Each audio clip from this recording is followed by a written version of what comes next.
یہ فارمولہ میں پیش کر رہا ہوں قرآن سے 100% یقین کے ساتھ اور 200% گارنٹی کے ساتھ کہ حکمران سب وہ جو ورلڈ بینک کے کیڑے مکوڑے ساری پالیسیاں ہیں ان کو چھوڑ کر قرآن کے ہوتے ہوئے ہمیں بھیک مانگنے کی کیا ضرورت ہے؟ قرآن کو دیکھیں، قرآن کی مانیں. ہم ضامن ہیں اس بات کے اللہ کے فضل سے کوئی کمی نہیں رہے گی، پاکستان دوسروں کو قرض دینے کے قابل ہو جائے گا. کہ خالق کائنات جل جلالہ نے ایک مثال دی 14ویں پارے میں. یہ سورہ نحل ہے. اللہ فرماتا ہے قریۃً کانت آمنۃً، ایک بستی تھی امن والی. سب سے بڑا مسئلہ دو چیزوں کا ہوتا ہے، ایک ہوتا ہے معیشت کا، دوسرا ہوتا ہے سیکورٹی کا. اور دونوں ہی اس وقت پاکستان کے مسئلے ہیں، سیکورٹی کا مسئلہ اور معیشت کا مسئلہ. اللہ نے مثال دی بستی کی. لفظ مکہ شاید اسی حکمت کے لیے نہ اتارا کہ بستی سے دنیا آگے اپنی اپنی بستی کا مسئلہ سمجھتی چلی جائے.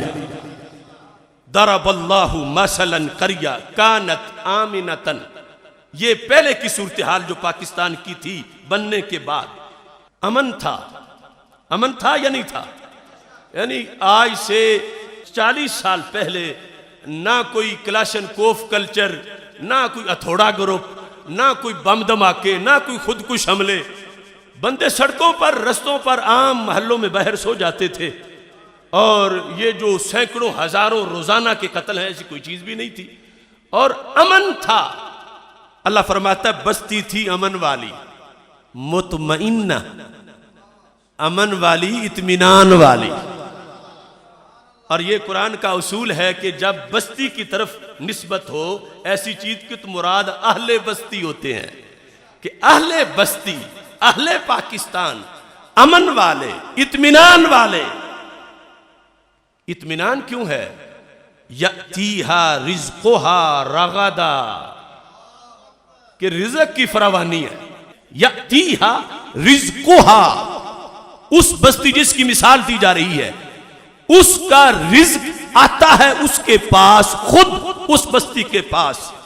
رغدا، رغدا وہ ہوتا ہے جو تھوک کے لحاظ سے رزق ملے. رغدا. تو اللہ فرماتا ہے بستی امن والی بھی تھی اور مطمئنہ بھی تھی اور رزق اس کا آتا تھا رغدا. اور رغدا بھی کہاں سے؟ من کل مکان، ہر جگہ سے، ہر جگہ سے اس میں رزق آتا تھا. یعنی جو چیز پیدا ہوتی ہے وہاں وہ تو ہوتی ہے، جو نہیں ہوتی وہ بھی آتی. جو مکہ مکرمہ کے لحاظ سے بات ہو رہی تھی.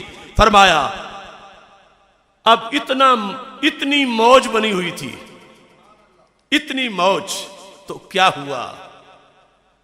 فَكَفَرَتْ بِأَنْعُمِ اللَّهِ، اس بستی نے رب کی نعمتوں کا کفر کر دیا. اچانک اس میں کیا ہوا؟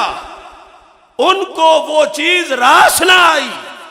فَكَفَرَتْ بِأَنْعُمِ اللَّهِ، اس بستی نے رب کی جو انعام تھے ان کی ناقدری کی، انکار کر دیا اللہ کے انعامات کا. تو پھر اللہ فرماتا ہے فَأَذَاقَهَا اللَّهُ لِبَاسَ الْجُوعِ وَالْخَوْفِ، رب نے ان پر بھوک طاری کر دی. اللہ نے ان کو ذائقہ چکھایا بھوک کا اور خوف کا. یعنی وہ دونوں چیزیں بدل گئیں، تبدیلی آ گئی. تبدیلی کے لفظ سے تم خود سمجھ رہے ہو. فَأَذَاقَهَا اللَّهُ لِبَاسَ الْجُوعِ وَالْخَوْفِ، وہ جو مطمئنہ تھی، وہ جو بستی آمنہ تھی، وہ جو یأتیہا رزقہا رغدا من کل مکان والی شان تھی جس کی، کیا ہوا؟ رزق ختم، خزانے ختم، معیشت تنگ، اور پھر ڈر ہی ڈر، خطرات ہی خطرات. یعنی جس طرح بندے کا لباس اس کو گھیرے ہوتا ہے، ایسے رب کہتا ہے خوف نے ان کو گھیر لیا، اسی بستی والوں کو. تو کیوں ہوا؟ رب کے خزانوں میں تو کوئی کمی نہیں تھی، ایسا کیوں ہوا؟ رزق کہاں گیا؟ تیل کہاں گیا؟ سب کچھ ختم کیوں ہوا؟ اللہ فرماتا ہے انہوں نے میری نعمت کی ناشکری کی ہے، تو جنہیں نعمت نہیں دی ہوئی وہ کرتے پھریں، انہیں میں اتنا جلدی نہیں پکڑوں گا، انہیں میں فوراً پکڑوں گا۔ ان پر نعمت جو میں نے کی اور انہوں نے میری نعمت کی ناشکری کی، تو پھر فرمایا فَأَذَاقَهَا اللَّهُ لِبَاسَ الْجُوعِ وَالْخَوْفِ بِمَا كَانُوا يَصْنَعُونَ۔ ان کے کرتوتوں کی وجہ سے ہم نے امن چھین لیا، ان کے کرتوتوں کی وجہ سے ہم نے رزق چھین لیا، ان کے کرتوتوں کی وجہ سے ہم نے ان کی معیشت کو تنگ کر دیا۔ تو یہ بات ہو رہی تھی مکہ مکرمہ کی۔ ہمارے آقا صلی اللہ علیہ وسلم کا وہ مقدس شہر، امن بھی تھا، سکون بھی تھا، ارد گرد لوٹ مار ہوتی تھی، مکہ مکرمہ امن کی جگہ تھی، اور پھر ہر جگہ کا رزق وہاں پہنچتا تھا۔ اسی مکہ مکرمہ میں جب طیبہ کے چاند آئے اور ہمارے آقا حضرت محمد مصطفیٰ صلی اللہ علیہ وسلم نے اعلان نبوت کیا، اب بستی کے گرو جو تھے ابو جال جیسے، جب انہوں نے اس نعمت کی قدر نہ پہچانی اور سرکار کا استقبال کلمہ پڑھ کے نہ کیا، رب فرماتا ہے ہم نے بستی سے امن چھین لیا، ہم نے ان پہ قحط مسلط کر دیا۔ اس کا حدیث میں باقاعدہ ذکر ہے کہ لوگ اس طرح ہو گئے مکہ مکرمہ کے کہ ان کو دن کے وقت جس طرح نا تارے نظر آنا، یعنی بھوک افلاس کی وجہ سے سارے حالات اندوہناک ہو گئے۔ تو رب ذوالجلال نے فرمایا جنہیں ہم نوازتے ہیں پھر جب وہ بگڑ جائیں تو ہم ان کو پھر بتاتے بھی ہیں۔ فرمایا مکہ کی گود میں بیٹھ کر یہ کھا رہے تھے، پی رہے تھے، امن ان کو دیا ہوا تھا، اور انہوں نے میرے محبوب علیہ السلام کے آنے پر آگے سے یہ سلوک کیا ہے، لہذا ان کے کرتوتوں کی وجہ سے ہم نے بستی کا امن ختم کیا، ان کے کرتوتوں کی وجہ سے ہم نے ان کی معیشت کو غیر مستحکم بنا دیا۔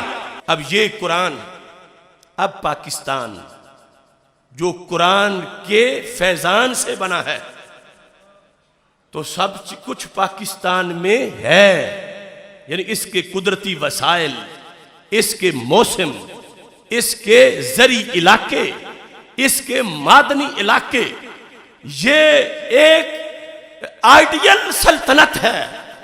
نظریہ پاکستان پہ بننے والی کلمے کی سلطنت یہ بنی، یہ انعام دیا رب نے، وَلَقَدْ مَكَّنَّاكُمْ فِي الْأَرْضِ، ہم نے تمہیں کنٹرول دیا، تمہیں ملک نہیں ملنا تھا، رب فرماتا ہے ہم نے دیا، اور تم نے اس پر شکر ادا کرنا تھا، اور شکر تم نے ادا تب کرنا تھا جب نظام مصطفیٰ نافذ کرتے، اور پہلے تو کم از کم نام تو لیتے تھے، اب وہ بھی چھوڑا، اور چلتے چلتے وہ پہلی بیماری، وہ زرداری، یا وہ پرویز مشرف، یا وہ ہو نواز شریف، ان کی نحوستیں بہت بڑی نحوستیں تھیں، مگر بڑھتے بڑھتے اب آسیہ ملونہ کو چھوڑنے والے، اب قادیانیت کی حمایت کرنے والے، اور موجودہ صورتحال کے اندر کبھی اسرائیل کا طیارہ اسلام آباد میں آ رہا ہے،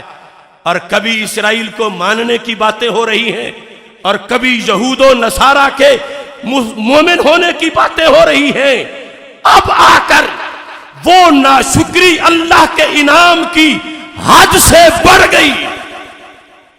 اللہ فرماتا ہے فَأَذَاقَهَا اللَّهُ لِبَاسَ الْجُوعِ وَالْخَوْفِ، یہ وجہ ہے اصل کہ معیشت تنگ ہو گئی۔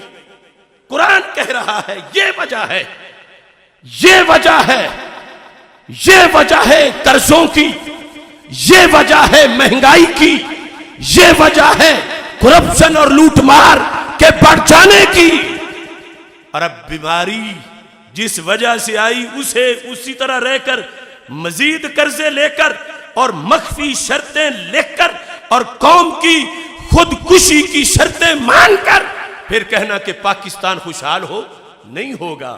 اس کا مزاج کچھ اور ہے، اس کا انداز کچھ اور ہے۔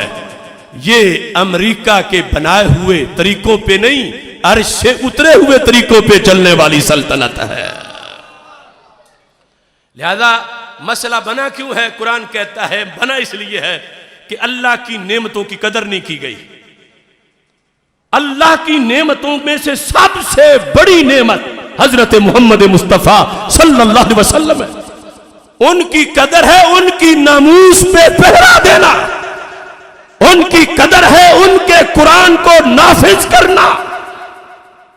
اور آپ دیکھ رہے ہیں سارے حالات کو، تو رب فرماتا ہے میں نے کوئی ظلم نہیں کیا، بما کانوا یصنعون، ان کے اپنے کرتوت ہی ایسے تھے، میں نے تو پھر کرنا تھا، ان کے کرتوت ایسے تھے، انہوں نے ایسا کیا۔ جب میری نعمت کی ناشکری کی تو میں نے ان کی لگامیں کھینچی۔